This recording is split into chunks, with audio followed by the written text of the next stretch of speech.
Welcome to the Planet on a Post-it podcast. This is Naomi Tucker, and I am your host, and we are at episode 5 of the podcast, and I'm very happy to be here.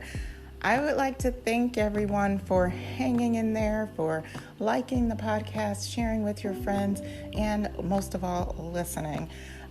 It just really makes me happy when I see other people getting inspired by the podcast, sharing with their friends, and really just continuing to be a part of the community. So thank you so very much. If you have not liked the podcast or shared yet, definitely it's never too late. So go ahead and try to do that if you can. For those of you that are new to this podcast, you should know that there is a blog called planetonaposted.com where you can, that's really the hub of where all the information is. You can also go to the Facebook page, which has, I share a lot of fun things on the Facebook page about work-life balance and leadership, and then also some other posts as well. So if you're more of a Facebook person and would like to receive your updates from there, definitely like or follow the page. And then finally, if you are one of those people on Twitter that just love to get updates from Twitter, you can definitely follow me there. And I also share things there and have some candid random tweets as well. So that hopefully should be able to suffice those of you that love to be on Twitter. So again, just really appreciative of everyone that has followed, has liked and shared. And I am just excited to dig into this episode and get going.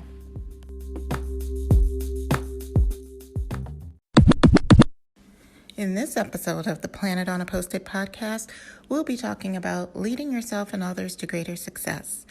This episode is inspired by a book that I read back in August called Spark. The book is written by Angie Morgan, Courtney Lynch, and Sean Lynch, who are all a part of an organization called LeadStar. It's a consulting firm that focuses on corporate leadership, and this book is really about how sparks, who are the doers, thinkers, innovators, and key influencers, are catalysts for personal and organizational change. In this episode, I want to provide you 10 tips that I had in order for you to lead yourself and others to greater success that are derived from my personal kind of revelations from this book. So the number one takeaway was what a spark was. Sparks are people who recognize that they don't have to accept what's given to them. They can do things differently. They can create change they would like to see, and their actions directly shape their future, and they make things better. So what I would like to ask you is, are you a spark? Are you someone that loves to innovate? Are you a doer? Are you a thinker? Are you a key influencer? If you are, then you are a spark. And that is exactly what this book is about. And if you feel as though you're not a spark, then perhaps there are some tips here that would be able to help you identify more with who sparks are so that you can start to move in the same direction. The second tip that I have is you usually, as a leader, have to recognize a spark when you see them. How do you do that, Naomi? Well, you have to make sure that you can see if that person is a doer, is a thinker, is an innovator. But not only that, sometimes you have to drag out who those sparks are and create an environment where those sparks can truly shine and ignite. So making sure that you initiate conditions for this success, that you help them to mentor others, that you create opportunities for them to be innovative, and that you create opportunities for them to serve others. Or you catch them serving others, and that can be your hint to let you know, hey, I have a spark on my hands. So usually sparks aren't people that are always the head of their team. Just because people are kind of a leader as a title doesn't really mean that they are a spark. You can have awesome people that are contributing to your team that are sparks, and they don't have to have, let's say, that title. So you have to be very careful of titles and have to really know how to zero in on somebody who's creating their path and charging the way. And when you see them, take hold of them and really nurture them. The third tip for leading yourself and others to greater success is really about your mindset. And I would just say that mindset is very important. You want to make sure that you know the difference as a leader between unconscious and conscious choices. You want to make sure that you are aware of valid limitations or self-imposed. And then you want to make sure you understand what's real versus perceived. So, for example, sometimes as a leader, you have many situations that might come to your plate that you have to really decipher or sort through all of the drama. I had a particular situation that happened to me as a leader where one of my team members came up to me and was very, very overwhelmed with what she had on her plate. She was a mess and she was crying and she just she could not see through what was on her desk because she didn't know how to handle it and she felt overwhelmed. So when I looked at it, I was just, if I looked at what was perceived, I would think that, hey, she really is overwhelmed. But when I started to dig deeper, I realized that she actually had the same workload as other people. And there might have been something else to the story, not necessarily what she was going through. So as we began to peel back the layers, we realized that her organization was something that really needed to be tapped into. And after we were able to figure out how she should be organized and prioritize herself, she really could handle the things that were on her desk.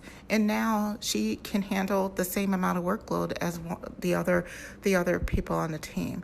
So again, it's just really as a leader making sure that your mindset is there, because sometimes when people come to you with that drama, it's easy for you to say, oh my gosh, let me help you, or oh my gosh, she's going crazy, whatever it is. But if you can just put your ego aside, put your emotions aside, and really try to perceive what's real, and you can make a conscious choice to be able to help that person. So really, that number 3 takeaway is that your mindset is really important. So tip number 4 is really allowing the space for your values to grow by. So that really means to allow yourself to explore values, to validate your values, to align, and to test your values. And not only yourself, this is something that if you are mentoring another spark, that you should have them do as well. And so how does that look? Sometimes our values as we get older, they do change. Your values that you had when you were 5 years old in kindergarten are really different than values that you probably have as a 40-something adult. But needless to say, our values change, and sometimes two values have to, kind of measure up against each other, and you have to sometimes pick what's most important. How you do that is going through different situations that allow you to validate what your values are. And after you validate them, you can align again before you go through another probably testing period of your value. It's just really important for sparks and for leaders to be able to test their value in the workspace. You need to be able to show the foundation that you have, and other people have to be able to trust you. And what a better way to trust someone is to know that they will make choices that uphold their value every single time. My number 5 tip is really talking a little bit more about the values and how you connect with your values. Sometimes we have to remember as event professionals that we have to basically ask ourselves, what are the values that we want to align with in our career? And one of the stories that really popped out to me in this book called Spark is a story that resolved around Sean Lynch, in which Sean really had to make a choice between something he loved and something he loved more. Sean loved the Air Force. He loved it very, very much. He got married, had a son, and basically his son began to have respiratory challenges, and his physician basically told them that they had to move to a different location in order for his son to be able to thrive. It was something that Sean really did not want to do because his location on the Air Force, that was like the only place that he could be with his particular role on the Air Force. Well, in aligning his values, he decided to be with his son, and he decided to move. And when he did move, he got a job at Delta, which he loved very, very much. But sometimes our lives put us in a position where we have to make that choice. And so it makes you ask yourself, what are the choices? If you're currently in a job that really is taxing, are you doing really what you want? Are you exchanging one value for another? And are you living out your best life and your best value? So that's something that you probably should ask yourself. Number 6 tip is connecting with other sparks. And when you connect with other sparks, you ignite. So, for example, if you are a doer, an innovator, and someone that basically charges your own path, what's better? What's better is another person who's actually doing the same thing. So no one achieves lasting success on their own, and as humans, we all crave community. So you should never really be alone when you're trying to do this spark thing. And when you do have 2 sparks, you can ignite, and it can be very powerful. So we need other sparks around us to leverage all of our collective intelligence and wisdom and apply it to our lives. So if you see another spark, you see another person out there, the idea is to get them and keep them and nurture them. You know, there are some organizations out there that just are made up of these sparks, these type of people.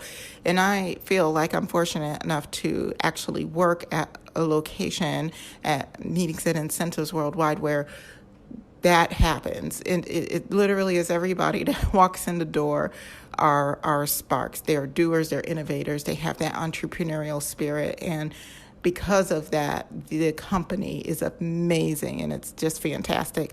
So there are organizations out there that do nothing but look for sparks.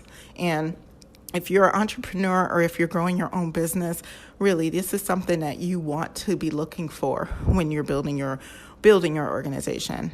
Number 7 tip is about disengagement. Some people really drive compliance so much so that you lower your performance because your team members don't feel valued or empowered. So the tip is that there is the slippery slope to disengagement. So you always want to make sure that you're sharing the what and the how when you're leading your team. And you always want to make sure that you're empowering them. If they don't feel empowered and they don't feel a part of your process, then they don't have a passion for it and they feel a little bit disconnected and a little bit disengaged. So as a leader, and when you're leading yourself and when you're leading others, you want to make sure that you're looping everyone in, that you're showing them how, you're showing them the way, that they're a part of it, that they're engaged, that they're inspired, and then just let them go and do what they need to do. Number 8 takeaway, or number 8 tip, is acting with intention. This is something that I feel in our, not just our workplace lives, but in our personal lives, you probably want to make sure that you're acting with intention. Everything that you do has to be intentional.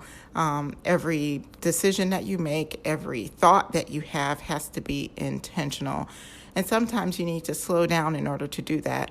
We sometimes are, working too fast and doing things so quickly that we are doing them unconsciously, and we don't realize that if you could had slowed down and make a different decision, you probably would have made a different decision. So yeah, I just feel like if you slow down, gain clarity, then you can basically truly use the best of what your time and talents can offer. So respect the success that breeds stress. So slow down. Burnout is real. Pick your battles. Pay attention to the signs, and really just make sure that you're acting with intention. Number 9 takeaway is be of service. Serve first. So one takeaway that I did get is don't ask people for support or assistance, or don't let people ask you for support or assistance, Just serve first. Be of service first. When leaders step up and bring service to the teams they're a part of, the impact and the level of camaraderie these teams experience is transformative. So serve first, and when you serve first, you might see something happen that you didn't expect to see, something good. So make sure you do that. And they did share Maslow's pyramid in the book. And if those of you that have not seen Maslow's pyramid, it's kind of like it's a pyramid, but it's divided up with different sections, all going towards the top. The bottom layer is physiological. The second layer is safety. The third layer is love and belonging. Fourth layer is esteem. And the fifth layer, in the very top of the pyramid, is self-actualization. And so basically what that means is that in order for people to self-actualize and be their best self, is that they have to have all of those other layers basically taken care of. And this kind of goes back sometimes to, little children, in order for them to really kind of be all that they can be, they need to feel like their basic needs are taken care of, that they're loved, that they're esteemed before they can really self-actualize. And I feel like that is also when we are, as leaders, take a look at our teams, that we want to make sure that our teams are taken care of. If you have someone on your team that's literally struggling, going through something at home, maybe you should help that situation, get together and help that situation so that person can really feel safe, or that person can feel the love that they need in order for them to do what they need to do at work. So it's just a thought, but I think it's a really great thought to have, because sometimes at work things suffer, and they suffer because something's happening personally that you feel like you're not allowed to bring into work, but it really affects you. And I feel like as a leader, if you're leading others, it's important for us to know what those things are, tap into the personal side. We do know that work's going to get done, but it's probably better if you tend to the person that you're leading and making sure that they're okay, so that they can become a better person for you and for your team. So finally, the number 10 tip is about confidence and consistency. Confidence really is an emotion, and we can control it. I don't know if you all thought that confidence was an emotion, but it is. We can control that. We can turn it on and turn it off. So the next time you walk in a room and you feel like, oh my gosh, I can't do this, realize that that's an emotion, and you can turn that around. So you need to be able to develop positive self-appraisals, surround yourself with positive role models, and manage the confidence-killing emotions. So like I mentioned, going into a room of people and you're networking, and if you're having an attitude like, oh my gosh, nobody's going to want to meet me, or I'm wearing the wrong dress, or people are looking at my hair, that's really a confidence-killing emotion, and probably the only person thinking about that is you. So you might want to try to manage that and to develop positive self-appraisals so that you can have that confidence and you're controlling what's going through your thoughts and your mind. Another thing that I thought that was really interesting is you need to be cautious about who you let influence your positive, important opinion about yourself. Be cautious about the people that you surround yourself with. Make sure that they are individuals that have they're positive role models for you. If you're surrounding yourself with someone that's constantly not telling you good things, then you might want to separate yourself from that and find someone else that's able to uplift you. So I know that sometimes can be hard because sometimes people feel like, oh, that person is really, really good at what they do, and I want to hang out with them, or I want to learn from them. But it doesn't matter really if that person is very condescending or if that person is really downright mean. You might as well find somebody else. So that's just my 2 cents on that. So, and then the next thing is really consistency and busyness aren't the same thing. So they're incompatible. So if you're overworked, stressed, and clearly not performing your best, then you're not being consistent. So consistency is what you need. So if you are looking to design your workspace, you want to design it where you're consistent about what you do always, because that is what's going to continue to get you further instead of just being busy all the time. Because when you're busy, you're not performing at your best. And if you're leading people and busy, you're still not performing at your best. And if other people that you're leading are busy, then they're not their best. So we just need to make sure that we're being consistent so that we can basically knock all those projects out that we need to do and do better and be innovative and have the space to be able to move the needle on anything that we're working at.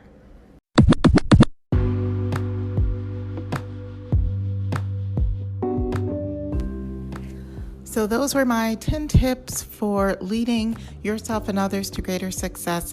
And again, like I said, I really enjoyed the book Spark by Angie Morgan, Courtney Lynch, and Sean Lynch.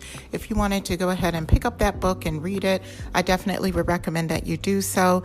If you want to hear my my takeaways firsthand on the book, I do have my book club that I shared those takeaways with and had some good discussion with some of our community on the Facebook page. I will go ahead and hyperlink that for you so that you can go ahead and take a look at that. But definitely pick that up. We will be having another book club selection that will be announced shortly that we'll jump into here in the fall season. I'm looking forward to sharing what that book will be. I'll definitely, hopefully by the next podcast, I'll have that and be able to share that with you. But I'm just going to encourage you in advance to be a part of these book clubs. They are definitely fulfilling, and they are probably what you need in order to get some little good pieces of information on how to be a better leader, how to be more productive, and really just try to get some of that balance in your life. They're really great, and they have been great experiences so far for those that have been a part of them. So I really just welcome you into that book club community and ask for you to go ahead and pick up the book once it's announced. And like I mentioned at the top of the podcast, would love it if you were to go ahead and like this podcast. If you are on Anchor, definitely like it. Make it a part of the podcast that you listen to. If you want to send a message in response to this podcast episode, maybe something resonated with you and you want to share that with me, leave me a voicemail message. If there's any questions that you would like for me to answer for you, make sure to leave a voicemail and I can get those, and maybe we can play some of those and I'll answer those in maybe a question and answer podcast. So definitely take advantage of that. Share with your friends, subscribe to the blog, and we just really look forward to building community with you and kind of learning from you. So until next time, I really just hope that you have really good days, and I look forward to talking or sharing with you soon. Cheers.